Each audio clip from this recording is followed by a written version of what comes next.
Wake that ass up. Early in the morning. The Breakfast Club.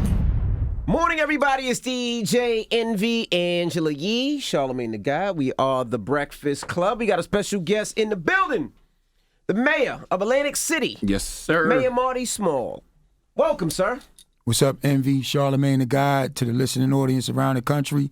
And as we say, it's a great day in the city of Atlantic City. That's right. How you doing? First of all, how are you, man? I'm blessed. Little ugly campaign going on, but you know I'm in it for the right reasons. As I told you guys when I first came on the show, that you know my job is to uplift Atlantic City and its people and bring the business back, and we doing that in a big way. I respect ugly campaigns. I was talking about that when it comes to the mayor race in New York. I like to see how passionate people are about their ideas and what they believe in, you know? I mean, I don't have no problem with that, but at the end of the day, it's about the issues and, you know, what are you going to do for the good people of Atlantic City? Or in the 20 months that I've been mayor, you know, we stabilized the finances, 2 straight tax decreases, Wall Street, Moody's and Standard & Poor's gave us 2 bond rating upgrades, 2 outlook upgrades. We got the budget under $200 million. We are, you know, teaching the community. We're educating the community. I had to govern during a worldwide pandemic that no one had to deal with. And because of my leadership stepping up front, Atlantic City had 2 testing sites, 1 mobile and 1 drive-through.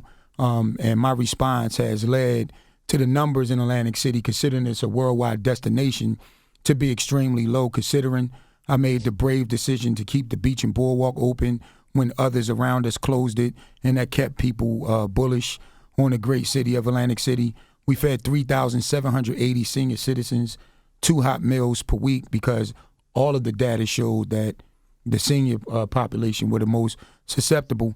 And, you know, as we look at COVID in the rearview mirror and we're 100% open, we're getting people back to work. We're stressing family entertainment. We got the largest arcade in the state of New Jersey in Atlantic City. We having events like DJ Envy's Coachella Atlantic City. And, you know, we're just opening it up to urban entertainment, which I said was a passion of mine.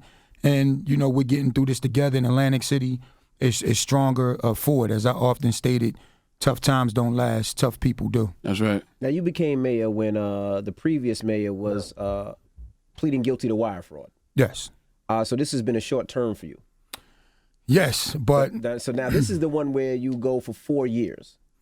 So yes. why should people say, you know what, I like what you did in the last 2 years. You did everything that you said, and I'm gonna go for another 4 years. So for the people in Atlantic City in New Jersey, what did you do for Atlantic City besides, you know, you talked about the COVID relief, you talked about feeding. What else did you do for the city of Atlantic City? I know you also brought down Trump Tower, so I know that was big for a lot of people. Yes, and Trump Plaza was a public health and safety hazard, which ultimately, as mayor of the great city of Atlantic City, I'm responsible for. More importantly, the people of Atlantic City know what they get with me. You know what I mean? What you see is what you get. I'm not fake. I'm not politically correct all the time. I'm passionate about the people. I have a slogan that I'm Atlantic City born, I'm Atlantic City bred, and when I die, I'll be Atlantic City dead. I'm the best person out there.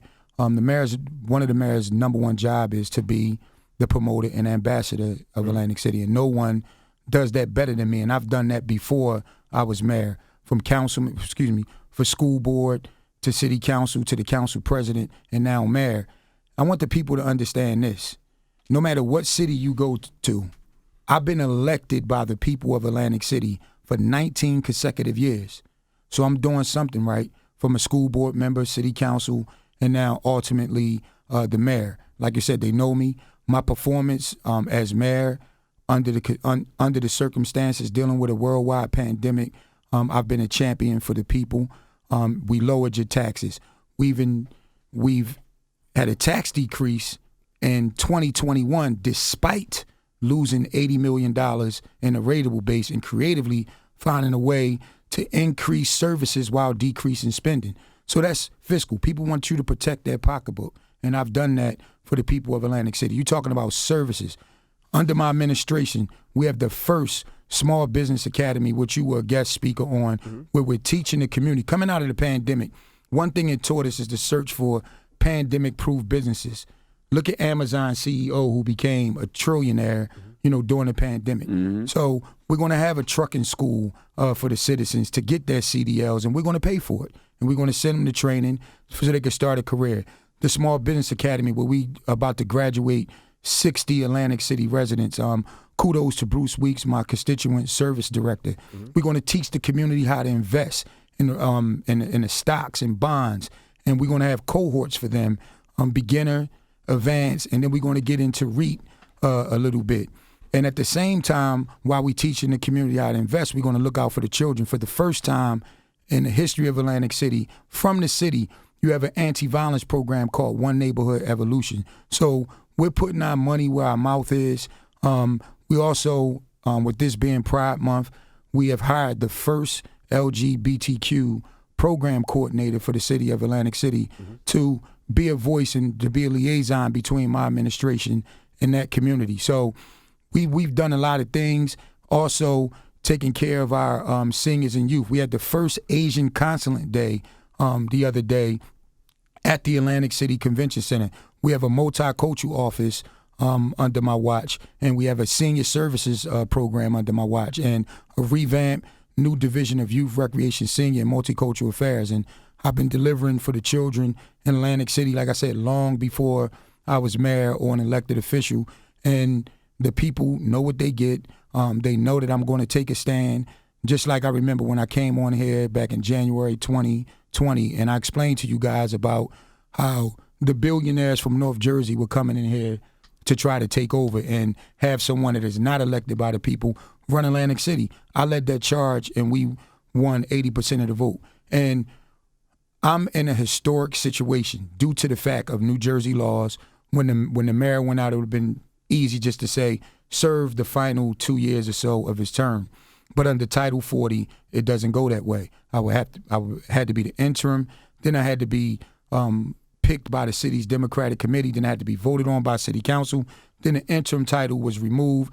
So this is my sixth election. And I knew what I was getting myself into because prior, I was a City Council president, and professionally, I was the Dean of Athletics, Recreation, and Governmental Affairs at a charter school. So I've always was in education and working with the kids in addition to being an elected official. So with Atlantic City being a gambling town, I had to double down and bet on myself. I knew what I signed up for.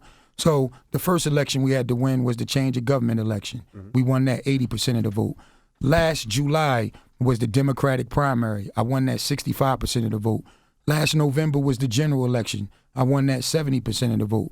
Now in this election and the prior two when I was a city councilman, this would be the sixth election. And the way Atlantic City is, whomever wins on June 8th, on Tuesday, will be the next mayor. So all the hard work, the blood, sweat, and tears that I put into the city, that I put into its people, uplifting our employees, giving them opportunities that wouldn't exist, giving people chances who need sometimes a second, third, and fourth. I'm big on ex-offenders.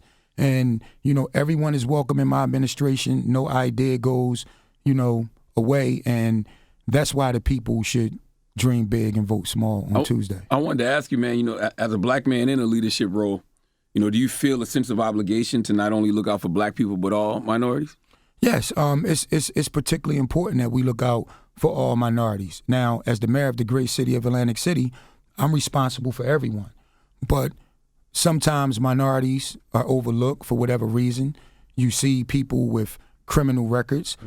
We have to embrace that because everybody needs a second, like I said, sometimes a third, a fourth, and a fifth chance. And I know, someone like myself who could have been in that situation and was a jury verdict away from being in that situation. I'm always empathetic and sympathetic to that. And I'm never going to change. I mean, I'm a proud product in my environment, and now I'm living a dream being the mayor of the city that I grew up in. Word. I was going to ask you, Atlantic City's been known as a ghost town for the last 5 years, as far as real estate, beat up, beat down, and I see it turning. So what are we doing to make sure that Atlantic City, turns out a lot better and that it becomes a destination spot? Because, for a while, people rather fly across the country to go to Vegas instead of coming to Atlantic City. Atlantic City's in your backyard. So what are you doing to change that? Well, I mean, look, I'm doing what I'm doing, and like I said, I met you when I was a councilman, and I was often criticized, by some of the political establishment for being Party Marty. And I was too close to my hood, so to speak. And why would a councilman do parties? But see, people don't understand the big picture. They wasn't talking about the thousands of people that I brought to Atlantic City in the dead of January and the third weekend in August. And that's how I met Envy. So if not for him DJing my party and me not doing that, I don't have that relationship. And this is someone after the party, I said, well, look, I see, and this is as a councilman, not even as the mayor. I said, I see you in the real estate. Let me show you Atlantic City. Him and Caesar came down there. They've been bringing other people down there. And it's important that we increase the rateable base. And I'm doing just that. Right now in the pipeline, in my role as a CRDA board member, that's the Casino Reinvestment Development Authority. That's the casinos, all 1.25% of their money goes to CRDA to redevelop Atlantic City. We have beautiful prime oceanfront property. You saw the article in the Wall Street Journal that said Atlantic City is one of the hottest markets. And when you look at that, if you stand next to Ocean Casino, you just see a lot of oceanfront land that's empty. And we're working with a reputable developer, 2 of them, I can't mention the names right now, to build housing in between Ocean and the old waterside. So that's prime beachfront property. I want to attract professionals to Atlantic City. Years ago, we had a great program for police and fire that gave them incentives to live in the community. So we need to expand that. Not only police and fire, we have Stockton Phase 2 going on. We have a hospital expansion. We break ground on a $100 million water park. So we want people to live in Atlantic City, and we need to give them incentives at this time. So I'm working on a 107-unit project on Atlantic Avenue in Atlantic City that's going to cater to that. And then also for the second home market, you have MGM, which is Borgata, and Borai Development, which is Wasim Borai's project, who's a developer from New Brunswick, and Shaquille O'Neal is his partner. We've been to that building.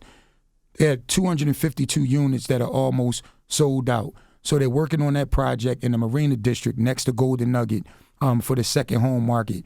And they're going to build Nobi 2, which is North Beach, which is the second phase of the development that him and Shaquille O'Neal did. So, listen, my job as the mayor, in addition to running the city, running the day-to-day for the city, is recruiting people. So to all you around the country, as I often stated, Atlantic City is wide open for business, be it real estate, be it other things, family entertainment, and more importantly, urban entertainment. And I would definitely like to get into that discussion as well. You know what makes me I hate the fact that they call you Party Marty, because it's almost like, even for your ties to your hood, because it's almost like they're telling you, don't be around a certain element, don't be around a certain constituent. The people that they would never dare touch, that need to be touched, you out there shaking hands with them and building with them. You come from that. Like, that should be applauded. Yes, absolutely. And people don't understand the struggle. I see myself and those young kids in Atlantic City. In December, we hired 7 new clerks, and a lot of them had checkered past, and a lot of them had interviews, and some of the departments that were interviewing said, we don't want them. But that's my job as the mayor, giving hope and giving opportunity. Don't think twice. I'm never going to forget where I come from. Listen, I grew up in one of the worst neighborhoods in Atlantic City at the time, Virginia Avenue Courts, VAC. I'm a proud product of that environment. I represent my people well, and I've always been the voice of the voiceless. And that's the thing with some of the establishment. They can't control me. I'm going to do what I feel is right. I'm going to do what I feel was best for the city of Atlantic City. And that's always going to be first and foremost, despite what people think. Because at the end of the day, guess what? Me and you come from the same hood. And I made it to become mayor. I shun my nose at you. I don't speak to you. I don't chop it up with you. I lose the election. I ain't going nowhere. So it's important that you treat people how you want to be. Obviously, clearly, I'm on another level, but I don't carry it like that, and I embrace, all in my city. And I think that, when you black or brown or come from any of that type of environment, if I see somebody that comes from that environment running for mayor and they're not speaking to me, why would I vote for you? Right. Absolutely. You don't get it. Yep. You know what I mean? Now, why was it so important to bring, a lot of people don't know that, in the last, I don't even know, 10, 20 years, Atlantic City really didn't fuck with urban. They didn't really do urban things. Urban wasn't necessarily, I don't want to say allowed, but it was frowned upon, especially in a lot of the casinos. And one time we spoke, I told you that. Like I don't think, and you said that you were going to change that. You were going to allow other minorities to be able to do things in Atlantic City and not get blocked. So break that down a little bit and some of the things you're doing for that as well. And it all started with when I start doing my events. Pretty much, I was in the casino ballrooms and doing urban entertainment twice a year. We did concerts here and there, and I often said that Atlantic City does everything well except for urban entertainment, and we got to change that culture. And I'm here to do that. When you look at urban entertainment, and you look at the amount of arrests at a rock show, it's worse.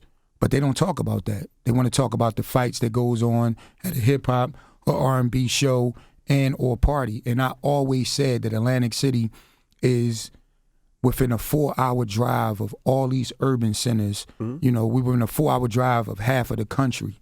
And I don't think that we value the black dollar enough. And I've been outspoken with that. I make, I give no chill when it comes to that.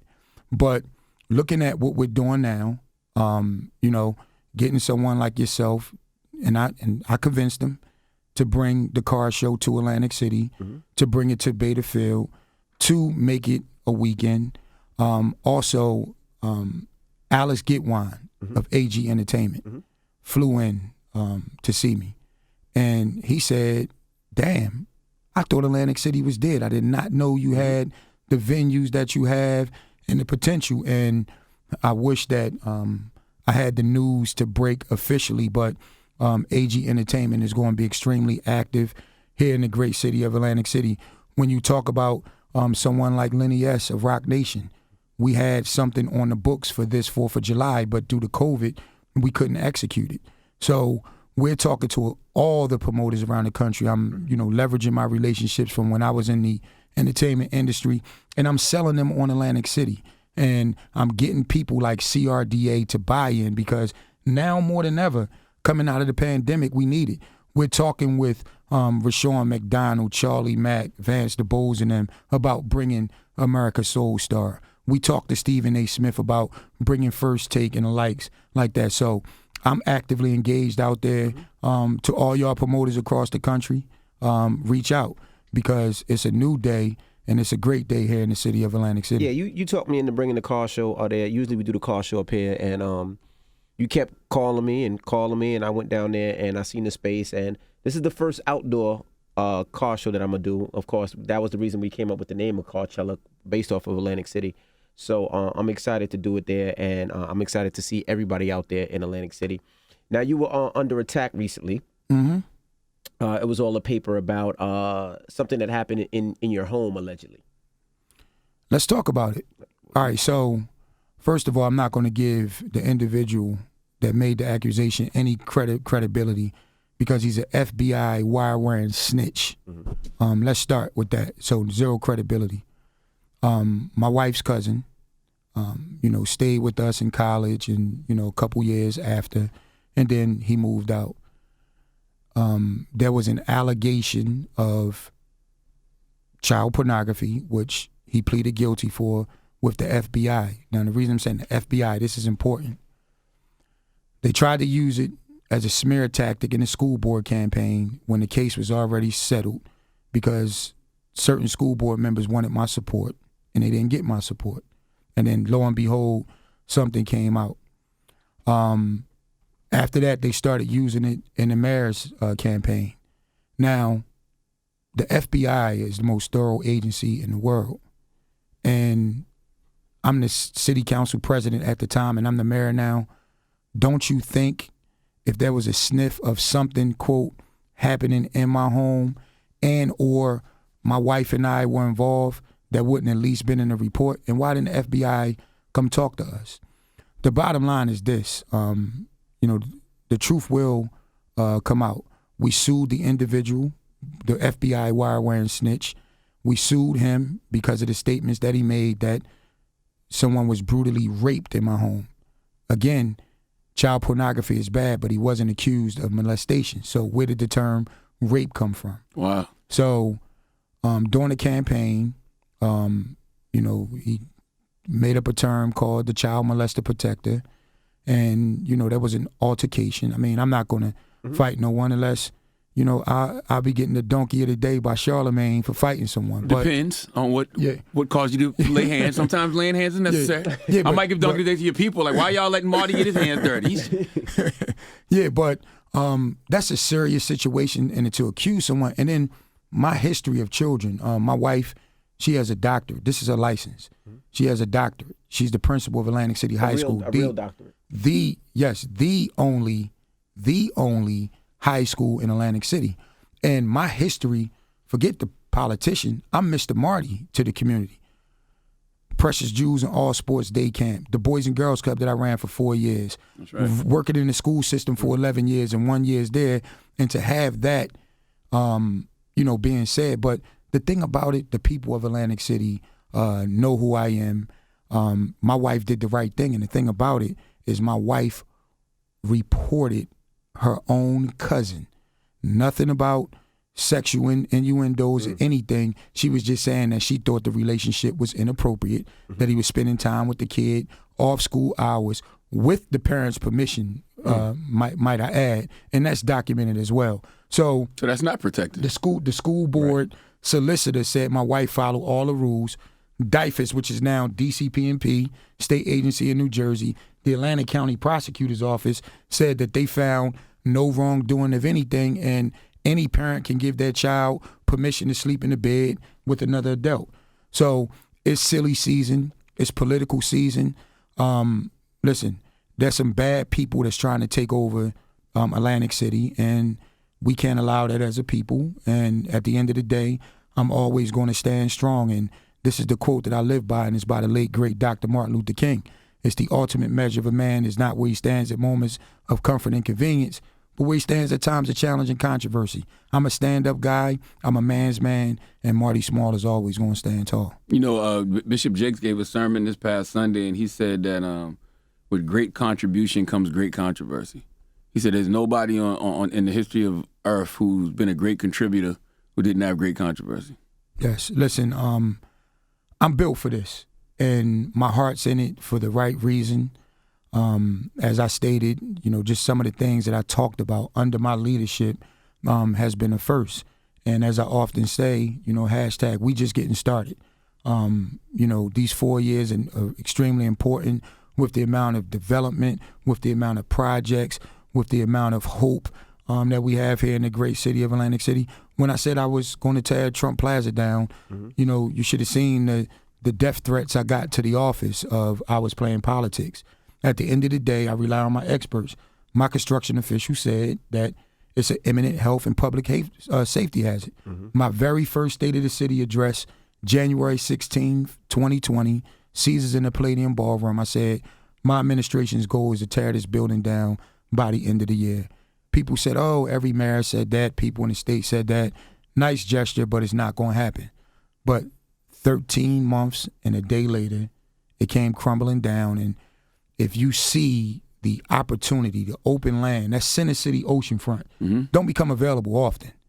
It's going to provide a fascinating developmental opportunity. We don't need another casino, and I'm sure y'all going to want to get into this. We have a new industry coming up, which is the marijuana industry. I would like to see something there. It's still called Icons Land, something that promotes family entertainment. As I said, we have the largest arcade in the state of New Jersey called the Lucky Snake at Showboat. And now, pretty soon, we're going to break ground on a $100 million water park, all glass structure, year-round. Atlantic City is a food desert. Also, under my watch, a lot of people said it, that we need a reputable supermarket in Atlantic City.